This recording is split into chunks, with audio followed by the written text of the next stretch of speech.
the gentler and more simpler the formula, the better it will be and the less aggravating or imbalancing to your pH as possible. Literally, I'm going to give you guys the trick for the best yoni wash you can make. And that is just take some Castile soap and dilute it with at least 50% water, depending on the kind of Castile soap that you have. That's a vegan soap. Get one that's organic. Dr. Bronner's is awesome. And just dilute it with water. You're going to only ever wash the outside of the yoni with a soap that has no chemicals. Read the labels.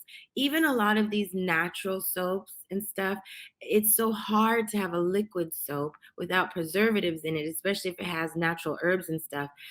You can make it yourself and keep it in the fridge, and it's more effective, more medicinal than anybody can make without any preservatives. Anything that you do introduce to your yoni, make sure that it's gentle and plant-based, and only ever use soap on the outer labias, never inside of your canal. There's women that have told me that they only use plain water for their labia and the outer part of their yoni, and because anything else is completely irritating. And with the water alone, their body was able to balance itself over time and be cleaner than ever.